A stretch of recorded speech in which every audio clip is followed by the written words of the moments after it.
des démoniaques, des lunatiques, des paralytiques, et il les guérissait. Amen.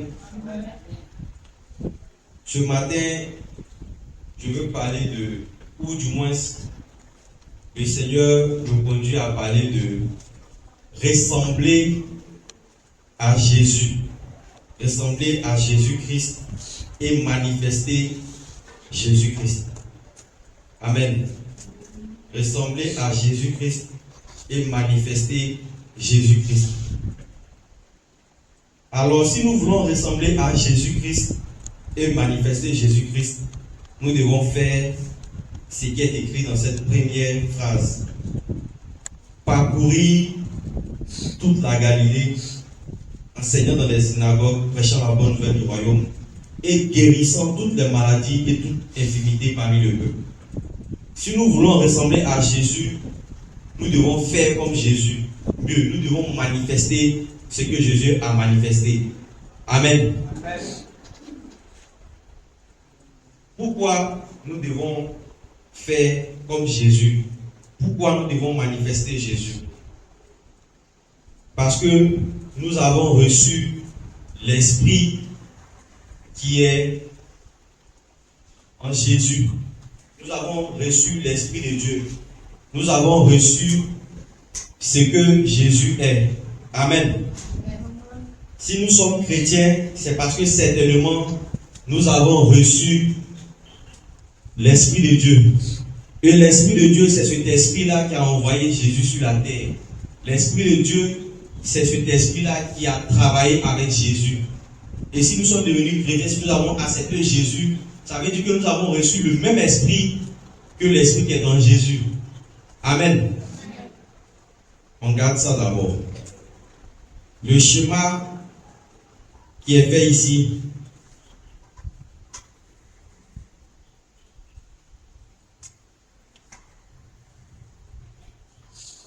tout le monde a vu. Le schéma qui est fait ici représente deux couleurs.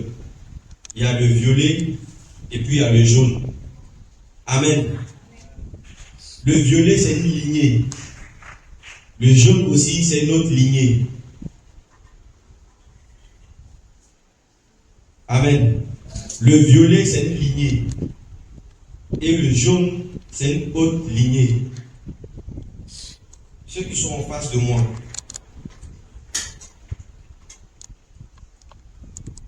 Vous voyez ici, on a un cercle où les deux lignées se croisent. Amen. Si on remarque bien,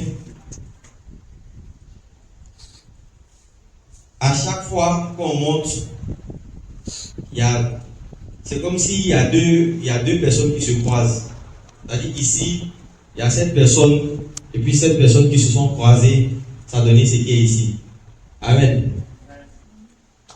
Ici, on a cette personne et puis cette personne qui se sont croisées, ça a donné cette personne. Pareil pour celui-là. Les deux là se sont croisés, ils ont donné celui qui est là. Les deux là se sont croisés, ils ont donné celui. Les deux se sont croisés, ils ont donné celui qui est là. Les deux se sont croisés, ils ont donné celui qui est là. Les deux ici se sont croisés, ils ont donné celui qui est là. Celui-là et celui-là, ils se sont croisés, ils ont donné cette personne qui est là. Amen.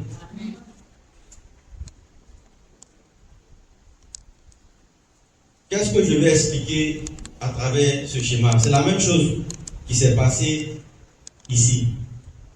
Et vous voyez que ici on a A, ici on a B. Donc ça veut dire que la personne ici s'appelle A, lui là s'appelle B. Quand les deux se sont rencontrés, ça a formé AB, n'est-ce pas? Ici la personne s'appelle C, l'autre s'appelle D. Quand les deux se sont croisés, ça a créé CD. Quand AB et puis CD se sont rencontrés, ça a créé ABCD, n'est-ce pas? C'est la même chose aussi ici. Maintenant, nous allons partir dans la Genèse. La Bible dit que la Bible commence à partir de la Genèse. Le premier homme sur la terre, c'était Adam. Donc, il y a eu Adam. C'est à partir d'Adam à partir d'Adam et de Ève, que la terre a été peuplée. Amen. Donc, parmi les descendants d'Adam, Adam a fait ses enfants ont fait leurs enfants, jusqu'à on est arrivé à Abraham. Amen. Abraham, lui, son papa n'adorait pas Dieu. Adam, lui, il adorait Dieu. Dieu l'a créé, il parlait avec Dieu dans le jardin. Amen. Mais parmi ses descendants, il s'est trouvé que il y avait un qui était tenté par le mal et il a fait ce qu'il devait faire. Et parmi une autre partie de ses descendants, il y a un qui a gardé l'alliance avec Dieu. C'est de cette personne-là qui est sorti le père d'Abraham et est sorti Abraham. Mais le père d'Abraham, lui, n'adorait pas Dieu. Mais Abraham, quand Dieu lui a parlé, il a quitté sa famille, il a commencé à adorer Dieu. Et la Bible nous dit, dans le livre de Genèse chapitre 17, que arrivé à un moment de la marche d'Adam avec Dieu, Adam a rencontré un homme qui s'appelle Melchisedec. Genèse chapitre 20. Je lis à partir du verset 1. Abraham partit de là pour la contrée du Midi, et il s'établit entre Kadès et Chou, et il fit un séjour à Guérar.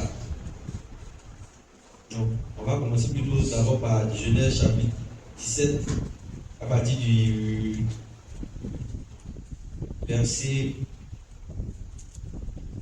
verset 1. Lorsque Abraham fut âgé de 99 ans, l'Éternel apparut à Abraham et lui dit: Je suis le Dieu Tout-Puissant, marche devant ma face et sois intègre. J'établirai mon alliance entre moi et toi, et je te multiplierai à l'infini. Amen. Ensuite, maintenant, nous partons dans Genèse chapitre 14, à partir du verset 18. C'est là que Abraham va rencontrer Melchisedec. Et la Bible nous dit que Melchisedec était le roi de Salem. Amen. Donc, Genèse 14, verset 18. Melchisedec, roi de Salem, fit apporter du pain et du vin. Il était sacrificateur du Dieu très haut. Il bénit Abraham et dit: Sois béni, Abraham, par le Dieu très haut, maître du ciel et de la terre. Béni soit le Dieu très haut qui a livré tes ennemis entre tes mains. Et Abraham lui donna la dîme de tout. Amen. Vous allez voir le lien qu'il y a entre Adam, Abraham et Melchisedec. On dit que Melchisedec était quoi? Il était sacrificateur du Très-Haut. Mais en même temps, il était roi. Ça veut dire que Melchisedec venait avait deux choses en lui. Il avait ce qu'on appelle le sacerdoce, donc sacrificateur, et il avait ce qu'on appelle la royauté. Donc il était roi. Amen. Melchisedec, sacrificateur et roi. Amen. Et Abraham va rencontrer Melchisedec. Quelqu'un dont il est décrit dans la Bible qui n'a pas de père. Melchisedec ne connaît pas son papa, ne connaît pas sa maman. D'ailleurs, même son royaume, Salem, on ne sait pas où se situe sur la terre. Amen. Et Abraham, il va faire la guerre, il remporte la guerre, il revient et puis croise quelqu'un qui n'a ni père ni mère. Et on ne sait pas où son royaume se situe, mais on sait qu'il est sacrificateur et on sait qu'il est roi. Abraham le rencontre et cette personne-là lui fait prendre la Sainte Seine, le pain et le vin. Amen. Et en plus de ça, Abraham lui donne quoi? Toute la vie. Abraham lui a donné la dîme de tout ce qu'il avait reçu lorsqu'il a fini de faire la guerre. Amen. Et si on lit, vous allez voir que c'est par la suite qu'il a béni Abraham. Et dans la suite, Abraham a pu, le nom de Abraham a été changé en Abraham. Et c'est lorsque le nom de Abraham est apparu que après Dieu a visité Abraham et Abraham a eu Isaac, son fils. Amen. On ne peut pas dire de faire sortir le prophète qui est en moi. Le prophète n'est pas des choses bizarres. C'est bizarre. On dit, Esaïe qui a donné ses prophéties, les gens ne savaient pas trop de quoi il parlait. Quand il est en train d'annoncer Jésus. C'est des siècles plus tard que les gens ont compris. Amen. Donc, souffrez. D'habitude, j'aime partager la parole de manière simple. Les gens appellent ça le lait. Aujourd'hui, on va vous donner les os, ce qui est dur. Comme ça va nous faire du bien. Amen. Donc, allons seulement. Donc, on a Melchisedec. qui a un côté sacrificateur et un côté roi. Amen. Seigneur, aide-nous à comprendre. Melchizedek a un côté sacrificateur et un côté roi. Amen. On peut prendre, à partir de cet exemple, on peut prendre un exemple un peu plus simple. On peut supposer que ici, c'est David Emmanuel. Ici, c'est son papa. Et puis ici, sa maman. Donc, son papa et puis sa maman se croisent. David Emmanuel sort. Donc, en réalité, si on dit, il a le teint de sa maman, ça veut dire que le sang de sa maman, là, c'est ça qui a fait David Emmanuel. Si on peut dire, il a le visage de son papa, c'est normal. Parce que ce qui est violet ici, là, ça vient de son papa. Ce qui est jaune ici, ça vient de sa maman. Mais regardez, en même temps qu'on dit qu'il ressemble à son papa et à sa maman, en même temps, regardez que dans David Emmanuel, on a A. Amen. Et le A là, ça vient de plus haut. N'est-ce pas? Ça vient de plus haut. Ça veut dire que le A violet qu'il a ici, qui est dans son papa là, en réalité, son papa lui-même, il a reçu ça de ses parents. Est-ce qu'on se comprend? Je suppose que le AB c'est mon papa et que le CD c'est ma maman. Ça veut dire que le ABCD qui est en moi ici, là, j'ai reçu le AB de mon papa et puis le CD de ma maman, n'est-ce pas? De la même couleur, violet. Et c'est ça qui a fait le ABCD que moi je suis, n'est-ce pas? Donc si on dit que David Emmanuel a le A violet de son papa, là, c'est normal. Mais en même temps que c'est pour son papa, c'est en même temps pour son grand-père, n'est-ce pas? On est d'accord, non? Amen. Et en même temps que il a ce caractère qui est là. Mais son grand-père lui-même, il a reçu ça de quelqu'un un peu plus haut. N'est-ce pas? Et le B qui est dans son grand-père aussi a reçu ça de quelqu'un d'autre. Donc, David Emmanuel est le résultat de plusieurs caractères de génération en génération. Amen. C'est très important. Il y a des maladies, on dit c'est héréditaire. Par exemple, son papa était diabétique, il est diabétique. Son arrière-grand-père était diabétique. Ou bien, on dit dans leur famille, là, pour avoir un enfant, c'est compliqué. On doit faire beaucoup de médicaments. Souvent, on doit faire des sacrifices. Parce que, quelque part là-bas, sans doute, quand la maladie est apparue, ses arrière-grands-pères, eux ne connaissaient pas Jésus. Ils ont eu à faire des sacrifices, peut-être moutons bien coulés, qu'il faut renouveler chaque année pour pouvoir avoir des enfants. Et donc, il a dit, nous, dans notre famille, c'est notre tradition. Quand tu grandis, arrivé à un certain âge, que tu te maries, que tu vas avoir des enfants, il faut faire sacrifice. C'est resté comme ça, c'est devenu la tradition. Et ça s'est perpétré de génération en génération. Jusqu'à ce que ça arrive à nous maintenant. Maintenant, qu'est-ce qui va se passer? Nous sommes le résultat de choses qu'on a reçues de nos ancêtres, de nos parents, de nos arrière-grands-pères, de nos parents, pères, mères. C'est ce que nous sommes en réalité. Maintenant, ça c'est au plan physique et au plan spirituel. Maintenant, nous rencontrons Jésus. Amen. Nous décidons de faire Jésus notre Seigneur, notre sacrificateur, notre souverain sacrificateur et notre roi. Amen. Lorsque nous rencontrons Jésus, la Bible nous dit que c'est par le sang de Jésus que nous avons été rachetés. Amen. Tout à l'heure, nous avons dit que une personne reçoit les gènes de ses parents, n'est-ce pas? Donc, ça veut dire que notre être là, notre comportement, si quelqu'un est coléreux, la colère que tu as en toi là, en réalité, c'est pas toi qui as envoyé. Tu as reçu ça de quelqu'un. Amen. Si quelqu'un est maladif, les maladies qui sont en toi là, c'est pas toi qui as créé, tu as reçu cela de tes parents. Amen. Donc, c'est dans le sang. Je crois que tout le monde est grand ici. C'est des choses qui sont dans le sang. Dans le sperme de ton père, quand il a donné ça à ta maman, tout ce qui était caractère en lui, c'est ça qui t'a transmis. Amen. Donc tu ne peux pas être autre chose que ton papa et puis ta maman, mais en même temps que tu es de ton papa et de ta maman, en même temps tu es de toute la lignée de tes parents. Amen. J'espère que ça commence à rentrer un peu. Maintenant, qu'est-ce qui se passe lorsque nous rencontrons Jésus? Lorsque nous rencontrons Jésus, la Bible dit que nous avons été rachetés par le sang de Jésus. Donc, ce qui va se passer, c'est que le sang de Jésus maintenant va se mélanger à notre sang. C'est là que tout va commencer. Ça fait une sorte de croisement. Le sang de Jésus doit prendre le dessus sur notre sang pour que nous puissions le ressembler. Amen. Jean-Rodrigue qui est là ne savait pas qu'il était coléreux. Il se croyait le plus cool, l'homme qui sourit tous les jours. Il a fallu qu'il passe par le feu pour qu'il commence à s'énerver. Lui-même il a dit c'est ici. Parce qu'il y a des caractères qui sont en nous, mais qui sont récessifs. C'est-à-dire, c'est caché, c'est masqué. Vous voyez, non? Dieu sait que cela est en nous. Donc il doit nous faire passer par le feu pour que cela sorte.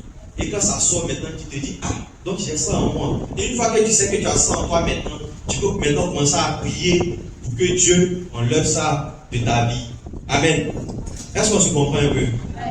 Donc, c'est que Jésus va venir faire maintenant. Jésus sait que depuis nos ancêtres, on a acquis beaucoup de choses. On nous a transmis beaucoup de choses. Dans ce qu'on nous a transmis là, il y a ce qui est bon, il y a ce qui n'est pas bon aussi. Amen. Mais si nous voulons ressembler à Christ, si nous voulons manifester Christ, il est important que ce qui est de Jésus prenne le dessus sur ce que nous avons reçu de nos parents. Amen. Dans le schéma ici, vous avez vu que A et A sont sur la même ligne. B et B, ainsi de suite jusqu'à C. Amen. Mais là où il y a A, vous voyez qu'il y a une flèche qui va dans le sens du jaune. Là où il y a D, il y a une flèche qui vient dans le sens du violet. Et puis au milieu, c'est équilibré. Amen. Est-ce qu'on voit?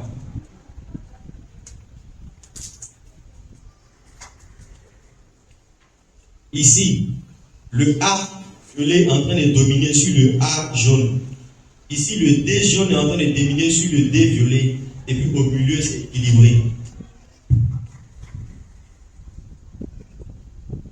Donc, c'est pour dire que dans chaque caractère que nous avons, amen, il va combattre ce qui n'est pas de lui. Parce que nous devons le ressembler. Amen. Jésus lui-même, la Bible dit qu'il est descendant de David. Quand on dit descendant de David, pour les jeunes, on a fait nos études bibliques ici, on a expliqué la généalogie de Jésus. Amen. Descendant de David. David était quoi? David était un roi. Amen. Et David, en tant que roi, la Bible nous dit qu'il était aussi prophète. Amen. Parce que David a prophétisé. Et David a même prophétisé des choses au sujet de Jésus. Amen. Si vous ne comprenez pas, vraiment que le Saint-Esprit nous aide. Amen. David était roi, mais il était aussi prophète. Et c'est de David que Jésus est sorti.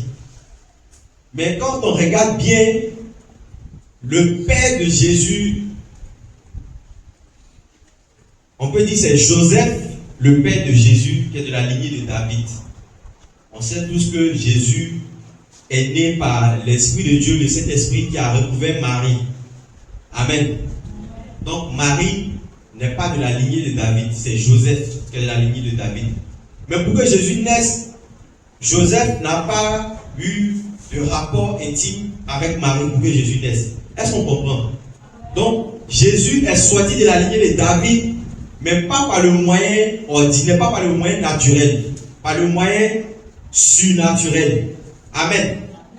Et lorsque Jésus devait commencer son ministère, dans Matthieu chapitre 3 et 4, la Bible nous parle de quelque chose de très intéressant. La Bible dit que Jean-Baptiste, qui est le cousin de Jésus par Marie, a fait quoi? Il a baptisé Jésus. Ça, vraiment, excusez-moi, mais si on n'a pas un peu lu, ça serait un peu difficile. Mais c'est ce que le Seigneur m'a demandé de faire. Amen. Donc, Jean-Baptiste, cousin de Jésus par Marie, sa mère, a eu à baptiser Jésus. Et les théologiens nous disent que ce baptême de Jésus, là, normalement, Jésus est Dieu. Est-ce normal que, par exemple, Un exemple simple. Est-ce normal que ce soit maman Anne-Marie qui baptise l'apôtre Ndiaye? Est-ce que c'est normal? C'est pas normal. Normalement, c'est le plus grand qui baptise le plus petit. N'est-ce pas? Ça veut dire que c'est le pasteur qui baptise les fidèles. Ce ne sont pas les fidèles qui doivent baptiser le pasteur. Amen. Mais Jésus, fils de Dieu, a été baptisé. Fils de Dieu qui n'est pas né comme les autres hommes, a été baptisé par un homme qui est né comme les autres hommes. Amen. Et les théologiens disent que cela a été fait parce que Jean-Baptiste, lui, il venait de la lignée de Lévi. Lévi, le pasteur nous a expliqué que Lévi, c'était les Lévites en fait, c'était ceux qui avaient en charge le sacerdoce, ceux qui devaient gérer les ustensiles dans le temple, lorsque le peuple était encore dans le désert. Donc c'était ceux-là qui avaient reçu l'appel pour toucher aux choses sacrées. Amen. Jésus, lui, étant on peut dire, c'est le gène, ou bien il est né par Marie. Donc il n'y a rien de David, il n'y a rien d'Abraham, il n'y avait rien de tout ça en lui qui est né par Marie. Il fallait qu'il puisse rentrer dans le sacerdoce de manière humaine. Amen. Et pour pouvoir rentrer dans ça, il devait recevoir le baptême. Et ce baptême-là, c'est ce que Jean-Baptiste a fait. Amen. Malgré que Jésus était Dieu, il fallait que physiquement, il puisse rentrer dans ce sacerdoce avant de commencer à servir. Amen. De par son père, il était roi. Il était descendant de roi. David était roi. Donc, Jésus avait déjà la royauté. Amen. Il est le fils de Dieu, il est la parole de Dieu faite chair. Mais il est né par Marie. Il lui fallait ça, le sacerdoce. Amen. Et par le baptême que Jean-Baptiste a fait à Jésus, Jésus a reçu le plein pouvoir d'exercer le sacerdoce. Amen. Est-ce qu'on comprend? Donc, Jésus a reçu les deux lignées. Amen. Maintenant, où est le rapport entre Jésus et puis Melchisédek? On dit, selon Genèse chapitre 14, que lorsque Abraham est revenu de la guerre, il a donné Melchisédek, roi de Salem. Salem qui veut dire paix en réalité. Melchisédek veut dire roi de justice et puis roi de paix. Parce que Salem, en réalité, c'est ce qui a donné Jérusalem. Amen. Jérusalem qui est appelée la cité de la paix, la cité de David. Amen. Donc, ce Melchisédek-là, il était... Et si vous lisez dans l'Apocalypse, vous allez voir que lorsque Jean a eu la révélation du livre d'Apocalypse, il a mentionné ces choses-là aussi dedans. On parle de Melchisédek. On dit sacrificateur selon l'ordre de Melchisédek. Sacrificateurs selon l'ordre de Melchisédek, ce sont des sacrificateurs, ce sont des personnes en fait qui ont le sacerdoce des sacrificateurs et qui ont la royauté, donc qui sont rois. Amen. Et on dit que Jésus est le roi des rois. Notre gars nous a expliqué ici que à l'ascension, pourquoi Jésus est remonté lorsqu'il a vécu la mort, tout ça, et puis il est ressuscité. Pourquoi est-ce qu'il est remonté auprès du Seigneur? Il est remonté parce qu'il devait aller verser le sang de l'agneau. Ce sang-là qui coule à perpétuité. Pourquoi? Le salut des hommes, le salut de l'humanité. La Bible dit que tant que Jésus n'est pas encore revenu là, le sang de l'agneau là continue toujours de couler pour que quoi? Pour que les hommes soient sauvés et que les péchés leur soient pardonnés. Donc Jésus est en train de dire ici, dans Matthieu chapitre 5, la Bible nous dit dans Matthieu chapitre 5 plutôt, que ressembler à Jésus, c'est faire quoi? C'est d'annoncer la parole de Dieu, leur prêcher l'évangile, la réconciliation entre Dieu et les hommes, et faire quoi? Guérir les malades, chasser les démons. C'est à cela que nous sommes appelés. Et si nous avons reçu Jésus par son baptême, pour ceux qui sont baptisés, bien sûr, pour ceux qui se feront baptiser, parce que le baptême veut dire que je crois que Jésus est véritablement mort et qu'il est ressuscité. Je crois qu'il est le Fils de Dieu, qu'il a donné sa vie pour moi, et par cette vie-là, moi aussi, je ne reçois plus tout ce qui était mauvais, qui venait de ma famille biologique, de mes aïeux et autres. Mais maintenant, je me connecte à Abraham, parce que c'est Abraham le père de la foi. Amen. Je me connecte à Abraham pour recevoir tout ce qui est promesse de Dieu qui a été faite par Adam et Adam. Là où Adam est tombé à péché, Jésus est venu, il a relevé l'humanité. Mais si tu ne te connectes pas à Abraham, tu ne peux pas recevoir ce qui est là. C'est pour cela qu'il faut faire très attention au lieu où vous fréquentez. Quand la servante de Dieu est en train de prêcher le vendredi, elle parlait de l'alliance. Notre Père a reçu l'évangile selon un modèle. Et c'est selon ce modèle-là qu'il nous transmet. Amen. Mais lui-même, l'évangile l'a reçu aussi de quelqu'un. Amen. C'est par quelqu'un qu'il est arrivé à Christ. Est-ce que quelqu'un est en train de comprendre?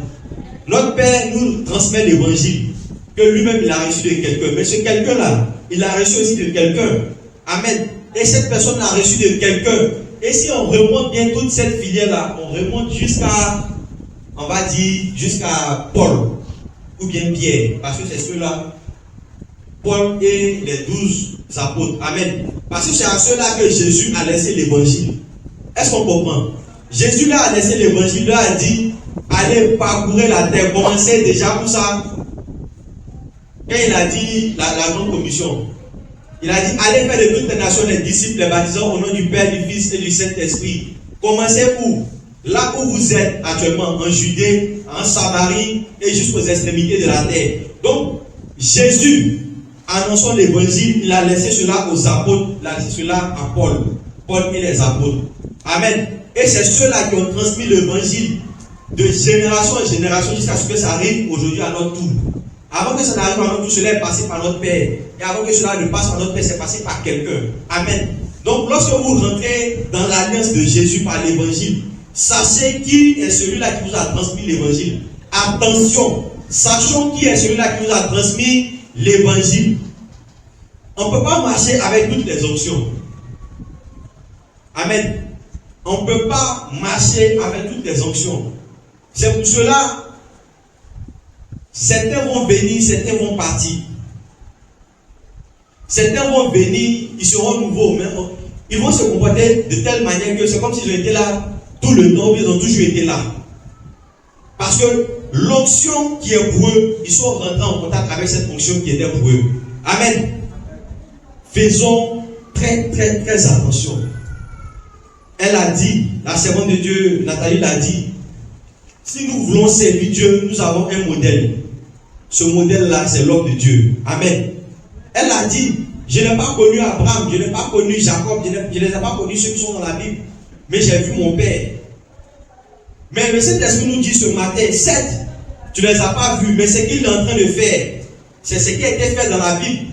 Sans doute quand tu lis, ou bien tu ne vois pas forcément le lien. Mais c'est le même esprit que Abraham a reçu, le même esprit que David a reçu. C'est le même esprit-là que Jésus a reçu. C'est ce même esprit qui a été déposé sur les apôtres. Et c'est ce même esprit-là qui est sur notre Père spirituel. Amen. Donc dans notre service, si nous voulons ressembler à Jésus, si nous voulons manifester Jésus, que nous ne savons pas comment manifester Jésus, il est important que dans un premier temps que nous regardons sur le modèle que Dieu nous a laissé. Et ce modèle-là, c'est notre Père spirituel. Amen. Et c'est avec son notion que nous marchons. C'est avec son notion que nous faisons toutes choses. Amen. Pour revenir à notre texte de Matthieu chapitre 5, Matthieu chapitre 4 ou chapitre 5, la Bible nous dit, Jésus prêchait la parole dans les synagogues de ville en ville. Il guérissait les malades et sa renommée était en train de se propager partout. Bien-aimés, si nous annonçons la parole de Dieu et qu'il n'y a pas de miracle qui accompagne, s'il n'y a pas de démons qui sont chassés, s'il n'y a pas de malades qui sont guéris, s'il n'y a pas les signes et les prodiges qui se font, nous allons annoncer la parole de Dieu, mais nous allons rester limités. Amen. Si nous annonçons la parole de Dieu comme des hommes qui ont reçu la parole de Dieu, bon, on dit d'évangéliser, j'évangélise, nous allons avoir un ministère qui est limité. notre ministère n'aura aucun impact. Amen. Nous avons besoin de manifester Jésus. Nous avons besoin de faire quoi? Manifester Jésus. Nous avons besoin de ressembler à Jésus. Nous avons besoin de faire ce que Jésus a fait. Amen. Nous avons besoin de faire comme notre Père est en train de faire. Amen. Ce matin, c'est la parole que Dieu a pour nous. Ce matin, c'est la parole que Dieu a pour nous. Ressembler à Jésus, c'est faire ce que Jésus a fait. Amen. Il est venu pour accomplir beaucoup de choses. Que moi j'ai résumé en 2 choses. La première chose que le Saint-Esprit est venu, c'est pour nous apporter la connaissance. Amen. La connaissance à plusieurs niveaux. Quand un homme qui ne te connaît pas, qui ne t'a jamais vu d'Adam et d'Ève, comme on le dit, il ne sait rien de toi et commence à te donner des détails sur ce que ton papa a fait, sur ce que ton arrière-grand-père a fait, sur les liens de famille, c'est une connaissance. Amen. Quand nous venons à l'église le dimanche et que le pasteur nous enseigne des choses qui sont dans la Bible, cela lui est transmis par le Saint-Esprit. C'est une autre forme de connaissance. Amen.